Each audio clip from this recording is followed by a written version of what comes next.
ఢిల్లీ పేలుడుతో దేశవ్యాప్తంగా high alert ప్రకటించారు. పలు నగరాలను కూడా కేంద్ర హోంశాఖ ఇప్పటికే అప్రమత్తం చేసింది. ముంబై, బెంగళూరు, హైదరాబాద్ సహా పలు నగరాల్లో పోలీసులు అలర్ట్ అయ్యారు.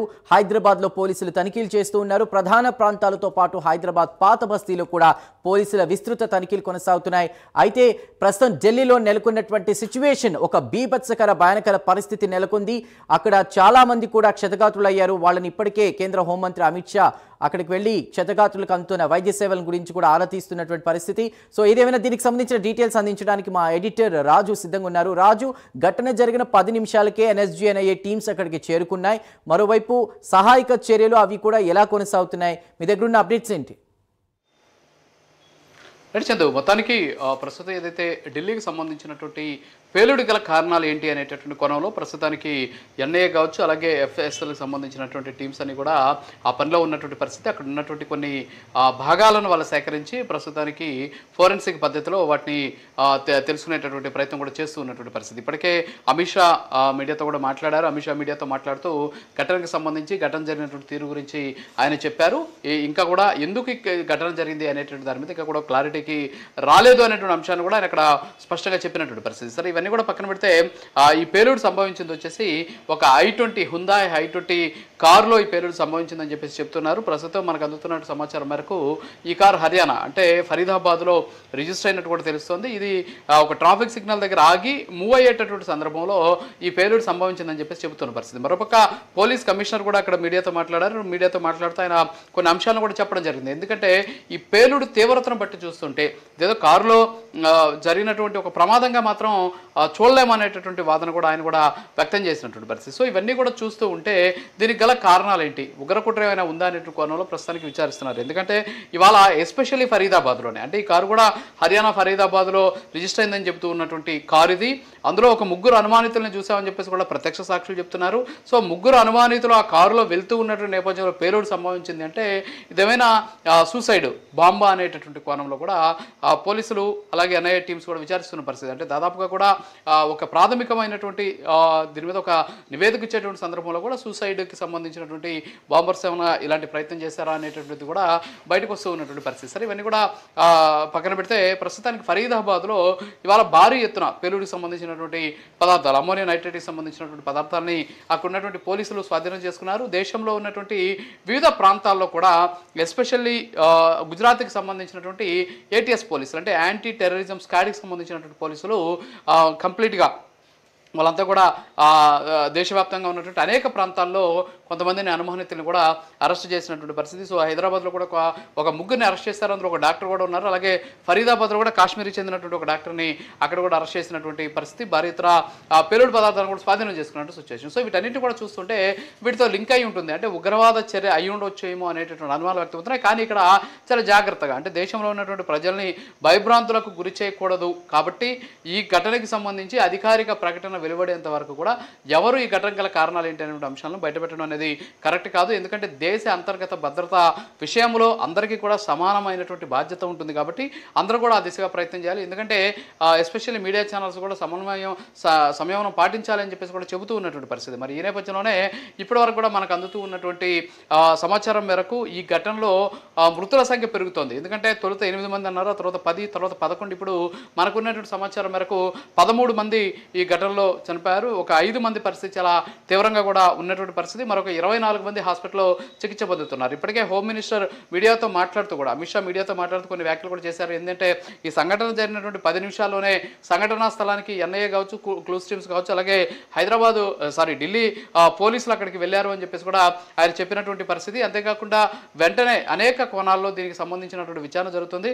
విచారణ పూర్తయినటువంటి వెంటనే కూడా నివేదిక వచ్చిన వెంటనే అన్ని కూడా ప్రజల ముందు ఉంచుతామని చెప్పేసి కూడా ఆయన ప్రకటించినటువంటి పరిస్థితి. మరోపక్క నరేంద్ర మోడీ కూడా ఈ ఘటనకు సంబంధించి అధికారికంగా స్పందించారు. అంటే అమిత్ షాతో ఆయన ఫోన్లో మాట్లాడారని చెప్తున్నారు. ప్రస్తుతానికి ఆయన అధికారికంగా ప్రకటించారు. ఆయన ట్విట్టర్ హ్యాండిల్లో కూడా ట్వీట్ చేసినటువంటి పరిస్థితి. ఈ ఘటనకు సంబంధించిన కారణాలని విశ్లేషించాల్సిందిగా అమిత్ షాకి ఆదేశాలు ఇచ్చాడు అని చెప్పేసి కూడా ఆయన చెబుతున్నటువంటి పరిస్థితి. అలాగే హోమ్ సెక్రటరీ కావచ్చు, అంతేకాకుండా ఇతర భద్రతాపరమైనటువంటి ఎవరైతే అధికారులు ఉంటారో వాళ్ళతో కూడా మాట్లాడామని చెప్పేసి కూడా చెబుతూ ఉన్నటువంటి పరిస్థితి. ప్రస్తుతానికైతే మనకున్నటువంటి సమాచారం ప్రకారం ఎల్ఎన్జేపీ హాస్పిటల్ దగ్గర దగ్గర ప్రస్తుతానికి అమిత్ షా అక్కడ ఉన్నటువంటి వాళ్ళని ఎవరైతే క్షతగాత్రులు ఉంటారో వాళ్ళని పరామర్శిస్తూ ఉన్నటువంటి పరిస్థితి. ఆయన గత కొద్దిసేపు క్రితమే పేలుడు జరిగినటువంటి ప్రాంతానికి వెళ్ళి అక్కడ పరిశీలించి అక్కడి నుంచి ఎల్ఎన్జేపీ హాస్పిటల్కి ఇంతకుముందే ఆయన చేరుకున్న పరిస్థితి. అంటే లోక్నాయక్ జయప్రకాష్ నారాయణ హాస్పిటల్కి ఆయన చేరుకున్నటువంటి పరిస్థితి. అయితే ఈ ఘటనకి సంబంధించి వాస్తవంగా అతిపెద్ద ఈ ఘటనకు సంబంధించి అతిపెద్ద ప్రాణ నష్టాన్ని తప్పించుకున్నామని చెప్పుకోవచ్చు. ఎందుకంటే అక్కడ ఉన్నటువంటి పరిస్థితులు మనం చూస్తూ ఉంటే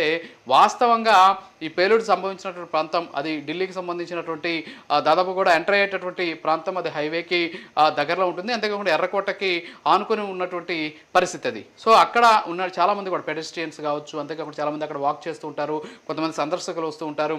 అంతేకాదు అక్కడ ఒక మార్కెట్ ఉంది. ఏంటంటే కొన్ని యాంటిక్ జ్యువెలరీ కావచ్చు, సో అక్కడికి వచ్చేటువంటి సందర్శకుల కోసం ఒక మార్కెట్ ఉంటుంది. సో ఆ మార్కెట్కి ఇవాళ సెలవు కావడం, మరోపక్క రెడ్ ఫోర్ట్కి కూడా సందర్శకులకి సంబంధించి సోమవారం అనుమతి లేకపోవడం, ఈ రెండు కారణాల చేత అక్కడ జనసమ్మర్దం తక్కువగా ఉన్నటువంటి పరిస్థితి ఈరోజు.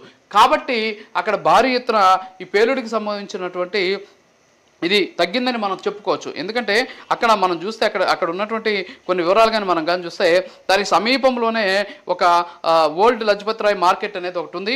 సో ఇది చాందినీ చౌక్లో ఉంటుందన్నమాట. సో ఆ మార్కెట్కి ఈరోజు సెలవు. వాస్తవంగా అయితే అది చాలా జనసాంద్రత ఉన్నటువంటి ప్రాంతంగా కూడా అక్కడ ఉన్నటువంటి వాళ్ళు చెబుతూ ఉన్నటువంటి పరిస్థితి. సో వీటితో పాటు ప్రత్యక్ష సాక్షులు కొన్ని అంశాలు కూడా బయటపెట్టడం జరిగింది. పేలుడు సందర్భంగా వచ్చినటువంటి ఆ ఎక్స్ప్లోజన్, అంటే ఆ మంటలు కావచ్చు, ఎట్ ది సేమ్ టైం ఆ శబ్దం కావచ్చు, వీటన్నిటిని కూడా తలుచుకుంటేనే భయం వేస్తుందనేసి వాళ్ళు చెబుతూ ఉన్నటువంటి పరిస్థితి. సో దీన్ని బట్టి చూస్తుంటే ఇది ప్రమాదం కాదు, ఇది పేలుడు పదార్థాల వల్ల సంభవించినటువంటి ఒక ఘటనగా మాత్రం ప్రస్తుతానికి ఒక నిర్ధారణకైతే వచ్చారు. కానీ దీన్ని ఎవరు చేశారు అంటే వాస్తవంగా ఇలాంటి ఘటనలు జరిగిన వెంటనే కొన్ని టెర్రరిస్టు గ్రూపులు బయటకు వచ్చేసి ఈ ఘటన మేమే చేసామని చెప్పేసి ఎవరికొలు క్లెయిమ్ చేసుకుంటూ ఉంటారు. కానీ ఈ ఘటనలో ఎవరు కూడా ఇప్పటివరకు దాని మీద నోరు మెదపనటువంటి పరిస్థితి ఉంది.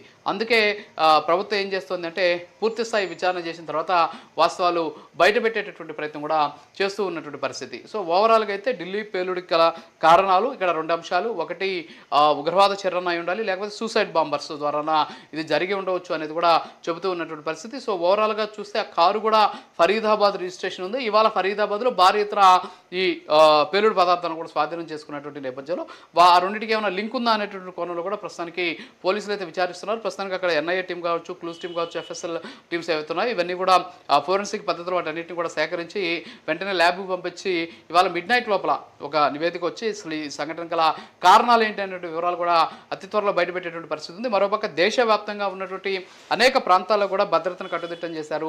ప్రార్థనా మందిరాలు ఉన్నటువంటి ప్రాంతాలు కావచ్చు, అలాగే ఢిల్లీకి అనుసంధానంగా అంటే ఢిల్లీకి ఎంట్రీ అండ్ ఎగ్జిట్ ఉన్నటువంటి ప్రాంతాలు, కనెక్టివిటీ ఉన్నటువంటి ప్రాంతాలు ఏవైతే ఉన్నాయో వాటన్నిటి ఆ సిటీస్ని కూడా అప్రమత్తం చేసిన పరిస్థితి. మరోపక్క మనం చూస్తే ఇప్పుడు బీహార్ ఎన్నికలు జరుగుతూ ఉన్నటువంటి నేపథ్యంలో అక్కడ కూడా భద్రతను కట్టుదిట్టం చేశారు. ఎందుకంటే దాని చుట్టూ కూడా ఒక రకంగా చెప్పాలంటే బీహార్ అంతా కూడా హై అలర్ట్ ప్రకటించినటువంటి పరిస్థితి. అలాగే యూపీలో ఉన్నటువంటి అన్ని ప్రార్థనా మందిరాలు కావచ్చు, అలాగే యూపీలో ఉన్నటువంటి ప్రధానమైనటువంటి ప్రాంతాలన్నింటిలో కూడా భద్రతను కట్టుదిట్టం చేసి ఎక్కువ మంది పోలీసులు అక్కడ డిప్లాయ్ చేసినటువంటి పరిస్థితి అయితే ఉంది. సో ఓవరాల్గా చూస్తే ఈ ఘటన ఏదైతే జరిగిందో ఘటనకి సంబంధించినటువంటి కారణాలు మరి కాసేపట్లో అధికారికంగా బయటకు వచ్చేటువంటి ఛాన్సెస్ కనిపిస్తున్నాయి. చందు,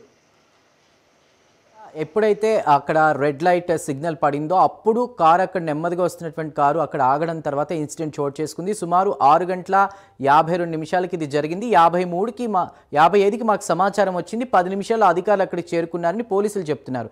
అంటే ఇది ఒక ప్రీ ప్లాన్డ్ అనుకోవాలా, లేదంటే వాళ్ళ స్కెచ్ ఇంకా ఎవరైతే ఇది మీరు అంటున్నట్టు సూసైడ్ బాంబ్ అటాకా లేకపోతే ఉగ్రవాద దాడి అనేది మనం ఆలోచిస్తే కనుక ఆ వాహనం అక్కడ ఆగింది కాబట్టి అక్కడ జరిగింది, లేదా కొంచెం ముందుకు వెళ్ళి ఉంటే ఏమైనా పరిణామాలు ఇంకా తీవ్రంగా ఉండే అవకాశం ఉందా? ఏ కోణంలో చూడాలి?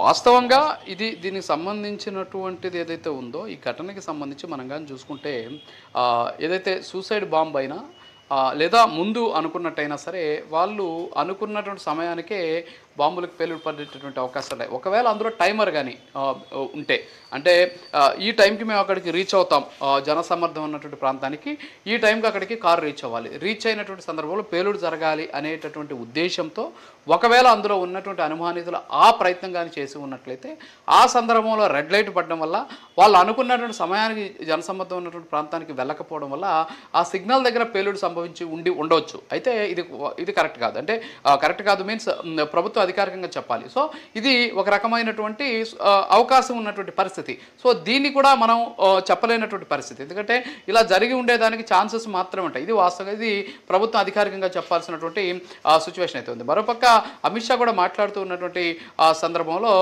ఇది ఒక రకంగా చెప్పాలంటే భారీ ఎత్తున జరిగినటువంటి ఒక ఎక్స్ప్లోజన్గా కూడా చెబుతూ ఉన్నటువంటి సిచ్యువేషన్ ఉంది. సో మొత్తంగా ఇప్పుడు కానీ మనం కానీ చూస్తే ఓవరాల్గా ఇప్పుడు ఢిల్లీకి సంబంధించినటువంటి ఈ బాంబు పేలుడు ఘటన ఏదైతే ఉందో దీనికి సంబంధించి కొన్ని అంశాలు ఇక్కడ మనం చూడొచ్చు. ఏంటంటే ఇటీవల ఢిల్లీలో ఉన్నటువంటి చాలా వరకు కూడా ఎయిర్ ట్రాఫిక్ కంట్రోల్ సమస్యలతోటి ఫ్లైట్స్ని కూడా ఆపేసినటువంటి ఏదైతే ఉందో దీనికి గ్లోబల్ పొజిషనింగ్ సిస్టమ్ సిగ్నల్స్ స్వూపింగ్ అనేటటువంటిది జరగడానికి కారణం. అదంతా కూడా ఈ కుట్రకోణంపై ఉప్పందడం వల్ల చేసినటువంటి ఒక రకమైనటువంటి డ్రిల్ ఏమో అనేటటువంటి అనుమానాలు కూడా వ్యక్తమవుతున్నాయి. ఎందుకంటే ఇప్పటికే మనకు ఉన్నటువంటి పరిస్థితి చూస్తుంటే 10 రోజులుగా భారతదేశంలో ఒక తెలియని అలజడి అనేది కనిపిస్తూ ఉంది. ఎందుకంటే ఏదో ఒక చోట ఉగ్రవాదులు అరెస్ట్ అవుతూ ఉండడం, అలాగే ఐఎస్ ఆపరేటివ్స్ అంటే ఇస్లామిక్ స్టేట్కి సంబంధించినటువంటి చాలామంది ఆపరేటివ్స్ కావచ్చు, అలాగే లష్కర్ ఎ తోయిబాకి సంబంధించిన ఉగ్రవాదులు కావచ్చు, వాళ్ళ సానుభూతి పనులు కావచ్చు, వీళ్ళంతా కూడా పట్టుబడుతూ ఉండడం. మరోపక్క ఇందాక నేను చెప్పినట్టు జమ్మూ కాశ్మీర్ హర్యానాలో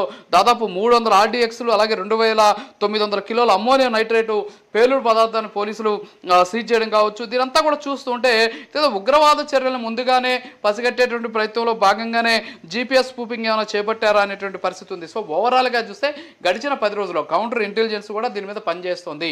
కానీ బయటికి చెప్పాలి, బయటికి చెప్తే ప్రజలు భయపడతారు. అప్రమత్తం కంటే భయపడితే ఇంకా సమస్యలు ఎక్కువగా వస్తాయి. కాబట్టి దీని వెనకనే వీళ్ళంతా కూడా అంటే ఉగ్రవాదులకు సంబంధించినటువంటి కుట్ర జరిగేటటువంటి ఒక ఉప్పందడం వల్లే ఇలాంటి పరిస్థితి ఏమన్నా ఉందేమో అనేటటువంటిది కూడా ఇక్కడ మనకు తెలుస్తూ ఉన్నటువంటి పరిస్థితి. ప్రస్తుతానికి ఆ సమీపంలో ఉన్నటువంటి CC ఫుటేజెస్ కావచ్చు, అంతేకాకుండా ప్రత్యక్ష సాక్షులను విచారించిన తర్వాత అసలు ఘటనకి సంబంధించినటువంటి అనుమానాలను కూడా వ్యక్తమయ్యేటటువంటి పరిస్థితి అయితే ఉంది. ఇప్పుడు ప్రస్తుతానికి ఈ కారు ఓనర్కి సంబంధించి కూడా హర్యానాలో ఇది రిజిస్టర్ అయింది. సో దానికి సంబంధించి అక్కడ ఉన్నటువంటి పోలీసులు ఆ కారుకి సంబంధించినటువంటి ఆ ఓనర్ ఆయన గుర్గావ్లో ఉంటాడని చెప్పేసి కూడా తెలుస్తుంది. సో ఆయనకి సంబంధించి ఇది ఫరీదాబాద్ పోలీసులు ఆయన ఇంటి దగ్గరికి వెళ్ళి సెర్చెస్ కూడా చేస్తూ ఉన్నట్టు మనకు సమాచారం కూడా అందుతూ ఉన్నటువంటి పరిస్థితి. సో ఆయన అయితే అందుబాటులో లేడని కూడా చెబుతూ ఉన్నారు, ఆ ఓనర్ ఎవరు అనేటువంటి దాని మీద.